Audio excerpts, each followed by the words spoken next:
इस कहानी की शुरुआत में हमें बताया जाता है कि आज से हजारों सालों पहले जब धरती और स्वर्ग को अलग किया गया था, तब दुनिया का सबसे पहला और पावरफुल डिमन प्रीमोडियन पैदा हो गया, जो तीनों लोगों पर राज करना चाहता था। इसीलिए उसने सभी लोगों पर अटैक करना शुरू कर दिया। देवताओं के सैनिकों ने उसे रोकने की बहुत कोशिश की, लेकिन उसका सामना कोई नहीं कर पाया। तो बुद्धा ने अपने एक शिष्य गोल्डन शिकारा को प्रीमोडियम को रोकने के लिए भेजा, क्योंकि उसके पास क्यू नाम की बहुत ही पावरफुल एनर्जी थी। शिकारा ने अपनी सारी क्यू एनर्जी को इस्तेमाल करके प्रीमोडियम को हमेशा के लिए पृथ्वी के सबसे अंधेरे और ठंडे इलाके में कैद कर दिया था। फिर हमें पता चलता है कि ये कहानी सैंडी बाजी को सुना रहा है, लेकिन बाजी को इस कहानी पर यकीन नहीं होता। तो सैंडी उसे कहता है कि ये कहानी सच्ची है, क्योंकि प्रीमोडियम ने जहाँ भी पैर रखा था वहाँ का सारा जीवन नष्ट हो गया और प्रीमोडियम किसी भी चीज को दानव में बदल सकता है। फिर वो दोनों अपने मास्टर टैंक के पास जाते हैं, क्योंकि उन्हें लेकर एक पश्चिम की तीर्थ यात्रा पर जाने वाले थे। तभी वहाँ टैंक का प्रिय शिष्य सन वुकोंग भी आ जाता है, जिसे हम मंकी किंग के नाम से जानते हैं, जो सभी डिमन का राजा है। फिर वो सभी अपनी यात्रा पर निकलते हैं, जहाँ रास्ते में वो एक भुजवांग नाम के टेम्पल पर थोड़ी देर आराम करने का सोचते हैं। वो जब द्वार पर पहुँचते हैं तो उस टेम्पल से दो लड़के बाहर आते हैं, जो उस टेम्पल के केयरटेकर थे। वो उन सभी को अपने साथ अंदर लेकर जाते हैं, क्योंकि अब उनके मास्टर जेन्युआन किसी काम से अमेरिका के भूपेंद्र जोगी गए थे। वो दोनों लड़के मास्टर टैंक को सिर ये सील के पास लेकर जाते हैं, जहाँ मास्टर ध्यान करने लगते हैं। वही मंकी और उसके दोस्त टेम्पल में घूम रहे थे और वहाँ की चीजों का मजा ले रहे थे। तभी बाजी छुपकर उन केयरटेकर की बातें सुन लेता है, जो उनसे किसी खास तरह के फ्रूट को छिपाने की बात कर रहे थे। ये सुनकर बाजी फौरन मंकी किंग के पास जाता है और उसे सारी बात बताता है। तो वो दोनों छिपकर उन केयरटेकर का पीछा करने लगते हैं। तो वो देखते हैं कि लड़के किसी सीक्रेट जगह में जा रहे हैं। ये देखकर मंकी किंग और बाजी अपना रूप बदलकर अंदर घुस जाते हैं, जहाँ वो बहुत ही बड़े व्हाइट कलर के जादुई पेड़ को देखते हैं, जिस पर बहुत ही खास तरह के फल लगे हुए थे। वो दोनों केयरटेकर वहाँ से एक फल तोड़कर चले जाते हैं, जिससे मौका पाकर मंकी किंग और बाजी अपने असली रूप में आ जाते हैं और फल को देखकर इनके मुंह में भी पानी आ रहा था। इसीलिए मंकी किंग अपनी लाठी से एक फल को तोड़ लेता है, लेकिन वो फल जमीन पर नीचे जाकर गिर जाता है। बाजी उस फल को उठाने जाता है, लेकिन तभी वो फल जमीन में कहीं गायब हो जाता है। बाजी उस फल को ढूंढने की काफी कोशिश करता है, लेकिन उसे कुछ नहीं मिलता। तभी मंकी किंग को वहीं डिमन एनर्जी का एहसास होता है, इसीलिए अपनी पावर का यूज करके एक आलू राक्षस को बाहर निकाल लेता है। और मंकी किंग उस पर बहुत गुस्सा होता है कि तुमने मेरा फल चुरा लिया। तो वो आलू उसे बताता है कि मैंने कुछ नहीं किया, बल्कि ये सभी जादुई फल है जो जमीन पर लगते ही गायब हो जाते हैं, क्योंकि ये फ्रूट्स 10,000 वर्षों में सिर्फ एक बार लगते हैं। अगर तुम इन फल को खा लो तो तुम 47,000 सालों तक जीवित रह सकते हो। ये सुनते ही मंकी किंग उस फल को खाने के लिए बहुत उत्सुक हो जाता है और वो उस आलू की पूरी बात सुने बगैर ही उस फल को तोड़ने के लिए चला जाता है। मंकी किंग उस पेड़ से 3 फल तोड़ लेता है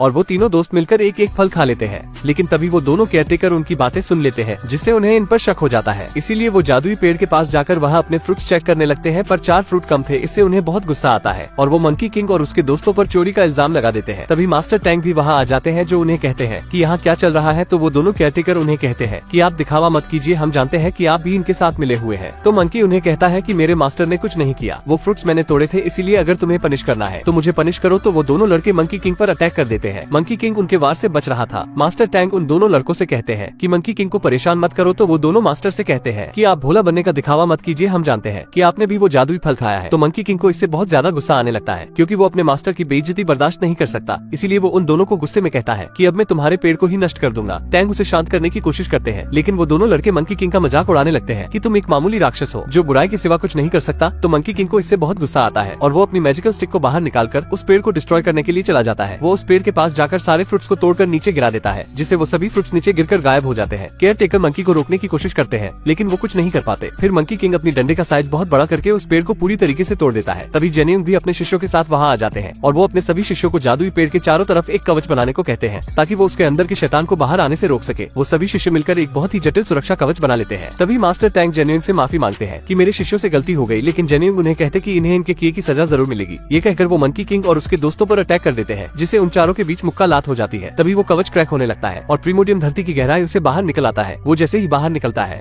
तो उसकी नजर टैंक पर पड़ती है, जिससे उसे लगता है कि वो गोल्डन शिकारा है। इसीलिए वो उसे पकड़कर अपने साथ ले जाता है। वही मंकी किंग और जेन्युइन के बीच अभी भी फाइट चल रही थी। तो जेन्युइन कलेश को रोकने के लिए मंकी किंग और उसके दोस्तों को एक शील्ड में बंद कर देते हैं। मंकी किंग उस शील्ड को तोड़ने की बहुत कोशिश करता है, लेकिन वो उस शील्ड को नहीं तोड़ पाता। जेन्युइन उसे बताते हैं कि तुमने बहुत बड़ा अपराध किया है, क्योंकि ये कोई आम पेड़ नहीं था, बल्कि इसे क्यू ऊर्जा द्वारा बनाया गया था और इसके नीचे बहुत ही खतरनाक शैतान प्रीमोडियम कैद था। लेकिन तुम्हारी गलती की वजह से वो आजाद हो गया। तो मंकी किंग उसे कहता है कि वो एक मॉन्स्टर ही तो है, इसीलिए मैं अपने मास्टर को बचाने जा रहा हूँ। तो जेन्युइन उसे कहते हैं कि कहना बहुत ही आसान होता है, लेकिन करना उतना ही मुश्किल, क्योंकि 3 दिन बाद प्रीमोडियम अपने पुराने शक्तिशाली रूप में वापस आ जाएगा और वो तुम्हारे मास्टर को निगल लेगा, क्योंकि तुम्हारे मास्टर टैंक ही गोल्डन शिकारा के 10वें अवतार है। इसीलिए अगर उसने तुम्हारे मास्टर की शक्तियाँ हासिल कर ली तो वो बहुत ताकतवर हो जाएगा, जिसे कोई रोक नहीं पाएगा और वो तीनों लोगों को अपने वश में कर लेगा। तो मंकी किंग उन्हें कहता है कि ऐसा कोई डिमन नहीं है जिसे मैं वश में नहीं कर सकता, इसीलिए मैं अपने मास्टर को बचा लूंगा। तो जेन्युइन उसे एक मौका देते हैं। फिर मंकी किंग अपने दोस्तों के साथ वहाँ जाने की तैयारी करने लगता है, लेकिन उस जादुई पेड़ से क्यू एनर्जी निकलकर मंकी किंग के बैग में उनके साथ चली जाती है। वही दिखाया जाता है प्रीमोडियम टैंक को लेकर एक माउंटेन की तरफ बढ़ रहा है और उसके रास्ते में जितने भी जीवित जीव जंतु आते हैं उन्हें उसकी डार्क एनर्जी डिमन में तब्दील कर देती है। प्रीमोडियम जब उस पहाड़ तक पहुंचता है तो वहाँ बहुत सारे डिमन उस पर अटैक करने आने लगते हैं, लेकिन जब प्रीमोडियम उन डीमन के लीडर को बताता है कि वो प्रीमोडियम है तो वो सभी डरकर उसके सामने घुटने टेक लेते हैं। फिर वो सभी को कहता है कि जब तक मैं अपने असली रूप में नहीं आ जाता तब तक तुम इस स्मोक का ख्याल रखना। फिर वो डिमन टैंक को अपने साथ ले जाते हैं। तभी डिमन का लीडर प्रीमोडियम को कहता है कि इस स्मोक का शिष्य सन वुकोंग बहुत ही शक्तिशाली है, क्योंकि वो सभी डिमन का राजा है जिसने 500 सालों पहले स्वर्ग के मंदिर में आतंक मचाया था। तो प्रीमोडियम उसे कहता है कि मेरे अलावा यहाँ कोई राजा नहीं हो सकता और वो गुस्से में उसे वहाँ से दूर फेंक देता है। वही दिखाया जाता है कि मंकी किंग अपने साथियों के साथ आगे बढ़ रहा था। वो एक जगह पर आराम करने के लिए रुकते हैं। तभी वहाँ वो क्यू एनर्जी उनके बेग से निकलकर बाहर आ जाती है, जिससे उन सभी को लगता क्यू एक डिमन है। लेकिन तभी वो क्यू एनर्जी ह्यूमन फॉर्म में चेंज हो जाती है और वो उन्हें बताती है कि मैं कोई डिमन नहीं हूँ, बल्कि मैं वही क्यू एनर्जी हूँ जिसने प्रीमोडियम को पकड़कर उस पेड़ के नीचे सील कर दिया था। लेकिन मंकी किंग को उसकी बातों पर विश्वास नहीं होता, इसीलिए उसे दूर फेंक देता है। फिर वो जमीन से उसी आलू डिमन को दोबारा बाहर निकालता है और उससे पूछता है कि मुझे बताओ कि प्रीमोडियम कहाँ छुपा हुआ है। तो आलू उसे बताता है कि ये माउंटेन गोड का इलाका है जो सारी जगहों के बारे में जानता है, इसीलिए उसके टेम्पल से ही तुम्हें प्रीमोडियम के ठिकाने का पता चल सकता है। फिर वो ये भी बताता है कि तुम क्यू एनर्जी की मदद से प्रीमोडियम को मार सकते हो, इसीलिए तुम्हें उसकी मदद लेनी चाहिए। लेकिन मंकी किंग उसकी बात नहीं सुनता और आलू को भी दूर फेंक देता है। तो सैंडी उसे बताता है कि वो सच कह रहा था, क्योंकि किताब में लिखा है कि बुद्धा के शिष्य ने अपनी सारी क्यू एनर्जी का इस्तेमाल करके ही प्रीमोडियम को सील किया था। तो मंकी किंग को भी उसकी बात समझ आ जाती है, लेकिन प्रीमोडियम भी उन्हें अब शक्तियों की मदद से देख रहा था, इसीलिए अपने साथियों को उन्हें मारने के लिए भेजता है। तभी टैंग उसे कहते हैं कि मेरे शिष्य मुझे बचाने जरूर आएंगे। तो प्रीमोडियम उसे कहते हैं कि तुम्हारे शिष्य मुझे कभी भी नहीं रोक सकते, इसीलिए तुम्हें सपने देखना बंद कर देना चाहिए। अब मंकी किंग भी क्यू एनर्जी को भी अपने साथ लेकर आगे बढ़ने लगता है, जहाँ वो एक गाँव में खाना खाने के लिए जाते हैं। लेकिन वहाँ गाँव में सभी उन डिमन को देखकर काफी डर जाते हैं कि तभी डार्क एनर्जी आकर उस गाँव को चारों तरफ से घेरने लग जाती है। ये देखकर मंकी किंग क्यू एनर्जी को एक लालटेन के अंदर छिपा देता है, क्योंकि वो समझ जाता है कि प्रीमोडियम उसकी एनर्जी को खत्म करना चाहता है। तभी वहाँ सभी डिमन उन्हें मारने के लिए आ जाते हैं, लेकिन मंकी किंग अकेला ही उन पर बहुत भारी पड़ता है। वो एक एक करके सभी को मारने लगता है। ये देखकर वो डिमन उस गाँव के लोगों को शैतान बनाने लग जाते हैं, क्योंकि उन्हें पता होता है कि मंकी किंग निर्दोष लोगों पर अटैक नहीं कर सकता। तो मंकी किंग अपनी पावर से उन सभी इंसानों को फ्रिज कर देता है। तभी उन डिमन का लीडर उस क्यू एनर्जी वाली लालटेन को लेकर वहाँ से भागने लगता है। ये देखकर मंकी किंग उस पर अटैक कर देता है और क्यू एनर्जी को बचा लेता है। लेकिन तभी वहाँ और डीमन भी आ जाते हैं जो उस क्यू एनर्जी के पीछे पड़ जाते हैं। ये देखकर मंकी किंग पूरे टावर को ही 2 हिस्सों में काट देता है, जिससे वो सभी डिमन उस मीनार के नीचे दब जाते हैं। क्यू एनर्जी को उन मासूम लोगों के लिए बहुत बुरा लगता है जो अब डिमन बन गए थे, इसीलिए वो क्यू एनर्जी नीचे आकर अपनी पावर की मदद से उन सभी इंसानों को सही कर देती है। ये देखकर मंकी किंग और उसके दोस्त हैरान हो जाते हैं, लेकिन इससे क्यू एनर्जी बहुत कमजोर हो जाती है। मगर जब वो वापस से फल खाती है तो उसकी एनर्जी वापस आ जाती है। इन सबसे मंकी किंग और उसके दोस्त उसे काफी पसंद करने लगते हैं। लेकिन उन सभी डीमन का लीडर जब प्रीमोडियम के पास जाकर बताता है कि मैं उस क्यू एनर्जी को मारने वाला था, लेकिन तभी मंकी किंग ने मुझे रोक लिया। तो प्रीमोडियम उसे कहता है कि तुम कुछ काम के नहीं हो। ये कहते ही वो उसे खा जाता है और फिर वो अपने अंदर से डार्क शेडो निकालकर उसे मंकी किंग को खत्म करने के लिए भेजता है। वहीं मंकी किंग अपने साथियों के साथ माउंटेन गोड के इलाके में पहुंच जाता है, लेकिन वहाँ कोई नहीं था, सिर्फ वहाँ माउंटेन गोड का स्टेचू होता है। तभी वो डार्क शेडो आकर माउंटेन गोड के स्टेचू को अपने वश में कर लेती है, क्योंकि अभी माउंटेन गोड की आत्मा वहाँ नहीं थी, जिससे माउंटेन गॉड मंकी किंग पर अटैक करने लगते हैं। वो अपने रकुन डॉग से उन तीनों पर अटैक कर देता है। मंकी किंग उस रकुन डॉग को मारने की बहुत कोशिश करता है, लेकिन वो उसे नहीं मार पाता। तो सैंडी अपनी बुक में देखकर बताता है कि रकुन डॉग को सिर्फ मुंह बांधकर ही मारा जा सकता है। तो मंकी किंग अपने कुछ बाल तोड़कर उस रकुन का मुंह बंद कर देता है, जिससे वो सिकुड़ कर मर जाता है। फिर मंकी किंग माउंटेन गॉड पर अटैक करके उसे बेहोश कर देता है, जिससे उसके अंदर से सभी डार्क एनर्जी बाहर निकल आती है, जो उस पूरे टेम्पल को डिस्ट्रॉय कर देती है। वो क्यू एनर्जी पर भी अटैक करने की कोशिश करती है, लेकिन क्यू एनर्जी अपनी पावर से उस डार्क शेडो को खत्म कर देती है।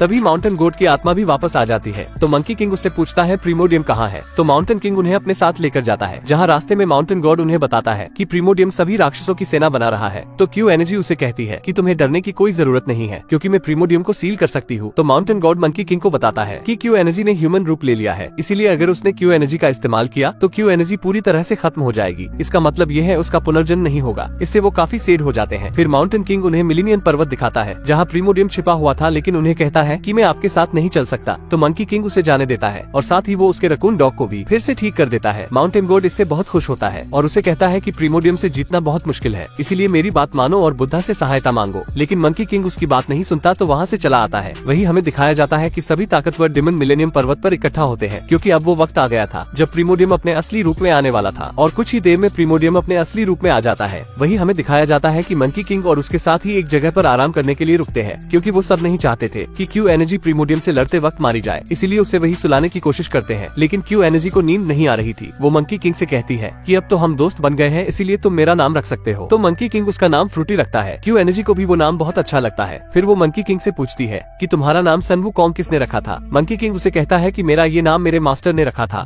क्योंकि मेरे कोई माँ बाप नहीं है, मैं पत्थर पत्थर से पैदा हुआ था, इसीलिए तुम चुपचाप सो जाओ क्योंकि मैं एक बुरा डिमन हूँ जो बुराई के सिवा कुछ नहीं कर सकता। तो फ्रूटी उसे कहती है कि तुम बुरे नहीं हो, तुम एक अच्छे डिमन हो। साथ ही वो उसे ये भी कहती है कि हम दोनों मिलकर प्रीमोडियम को हरा देंगे और तुम्हारे मास्टर को आजाद कर लेंगे। तो मंकी किंग उससे वादा करता है कि हम सभी मिलकर प्रीमोडियम से लड़ेंगे। तो फ्रूटी इससे बहुत खुश होती है। फिर वो वहाँ एक चट्टान पर जाकर सो जाती है। तो मंकी किंग उसके चारों तरफ एक कवच बना देता है ताकि उसे कोई नुकसान नहीं पहुँचा सके, और वो उसे अपने साथ भी लेकर नहीं जा सकते थे क्योंकि इससे उसकी जान को खतरा था। फिर वो तीनों आगे बढ़ जाते हैं और सुबह होते होते पर्वत के काफी करीब पहुँच जाते हैं। लेकिन तभी प्रीमोडियम के सभी डिमन उन पर अटैक करने के लिए आने लगते हैं। तो मंकी किंग भी अपने दोस्तों के साथ लड़ाई करने के लिए तैयार हो जाता है। वो तीनों सभी डिमन पर भारी पड़ने लगते हैं क्योंकि बाजी खुद को बहुत बड़े मॉन्स्टर में बदल लेता है और सैंडी अपनी वाटर की शक्तियों से उन पर हमला करने लगता है। उन सभी के बीच बहुत ही तगड़ी फाइट होती है, लेकिन एक जगह मंकी किंग को सभी डिमन चारों तरफ से घेर लेते हैं। ये देखकर मंकी किंग अपने बालों की मदद से बहुत सारे क्लोन बना लेता है और सभी डिमन पर भारी पड़ने लगता है। तभी भी प्रीमोडियम वहाँ आ जाता है और उन डिमन को खुद ही मार देता है क्योंकि उसे लगता है कि वो सब कमजोर हो गए हैं। मंकी किंग अपनी पूरी पावर से प्रीमोडियम पर अटैक करने लगता है। वो तीनों एक परफेक्ट टीम की तरह प्रीमोडियम पर अटैक करते जाते हैं, जिससे ऐसा लगता है जैसे प्रीमोडियम आसानी से हार जाएगा। लेकिन प्रीमोडियम वापस उठ खड़ा होता है और अपनी रिंग से उन पर हमला करने लगता है, जिससे वो तीनों इस बार प्रीमोडियम के सामने नहीं टिक पाते और प्रीमोडियम उन्हें बहुत मारता है। वही फ्रूटी की जब आँख खुलती है तो वो देखती है कि मंकी वहाँ नहीं है, इसीलिए वो उससे बाहर निकलने की कोशिश करती है, लेकिन उस कवच की वजह से वो बाहर नहीं निकल पाती। तभी मंकी बहुत जख्मी हुआ उसके पास अगर गिरता है और प्रीमोडियम उसे मारने लगता है, लेकिन तभी उसके दोस्त उसे बचाने आते हैं, मगर प्रीमोडियम उन दोनों को ही जान से मार देता है और मंकी किंग चाहकर भी उन्हें नहीं बचा पाता क्योंकि वो बहुत बुरी तरीके से जख्मी हो चुका था। फिर भी प्रीमोडियम फ्रूटी को खत्म करने के लिए उसके चारों तरफ बने कवच को तोड़ने लगता है। तो मंकी किंग उसे रोकने की बहुत कोशिश करता है, लेकिन प्रीमोडियम कवच को तोड़ देता है। ये देखकर मंकी फ्रूटी को वहाँ से भागने को कहता है। फ्रूटी उसकी ये हालत देखकर रोने लग जाती है। तभी प्रीमोडियम टैंक को भी वहाँ ले आता है और वो मंकी किंग के सामने ही टैंक की पावर को अपने अंदर खींच लेता है, जिससे टैंक की आत्मा भी निकल जाती है। इससे फ्रूटी काफी सैड हो जाती है और वो अपनी पावर मंकी किंग को देने लगती है, लेकिन मंकी किंग पावर लेने से मना कर देता है। तभी प्रीमोडियम फ्रूटी को पकड़ लेता है और वो मंकी किंग से कहता है कि तुम डिमन के राजा बनने के बिल्कुल लायक नहीं हो, इसीलिए अपनी हार मान लो। लेकिन मंकी किंग उसे कहता है कि हार मानने से अच्छा मैं मरना पसंद करूंगा। इससे प्रीमोडियम को और ज्यादा गुस्सा आ जाता है और वो मंकी किंग को बहुत बुरी तरह से मारने लगता है। ये देखकर फ्रूटी को भी बहुत गुस्सा आ जाता है और वो अपनी पावर से प्रीमोडियम पर अटैक करने लग जाती है और उसे पूरी तरीके से पकड़ लेती है। लेकिन तभी प्रीमोडियम अपनी पावर को एक्टिवेट कर लेता है क्योंकि अब उसके पास टीम की भी पावर आ गई थी और वो अपनी सारी पावर से फ्रूटी पर अटैक कर देता है, जिससे फ्रूटी दूर जाकर गिरती है और उसकी सोल निकलकर मंकी किंग के अंदर चली जाती है, जिससे मंकी में फिर से जान आ जाती है और उसका स्टोन होट बहुत तेजी से धड़कने लग जाता है और अब मंकी किंग अपने रुद्र रूप में आ जाता है। फिर उन दोनों में बहुत ही भयंकर फाइट शुरू होती है, जिससे अब मंकी किंग प्रीमोडियम पर भारी पड़ता है और उसके हाथ पैर तोड़ देता है। फिर मंकी किंग अपनी स्टिक का साइज बड़ा करके प्रीमोडियम को पूरी तरह से मार देता है, जिससे प्रीमोडियम की सारी डार्क शेडो भी गायब हो जाती है और फ्रूटी की क्यू एनर्जी से बाजी और सैंडी भी दोबारा ठीक हो जाते हैं और अब उनके मास्टर भी वापस आ जाते हैं, जो उन तीनों को आशीर्वाद देते हैं। और पोस्ट क्रेडिट सीन में उस जादुई पेड़ को सही करने के लिए एक देवी प्रकट होती है, जो मंकी किंग के पास मौजूद फ्रूटी के पत्ते से उस पेड़ को वापस सही कर देते हैं और यहीं पर ये मूवी एंड हो जाती है। आपको वीडियो कैसी लगी कमेंट में जरूर बताएं और ऐसी ही वीडियोस के लिए आप चैनल को सब्सक्राइब भी कर सकते हैं। अगली वीडियो आप किस मूवी पर देखना चाहते हैं वो कमेंट जरूर करें।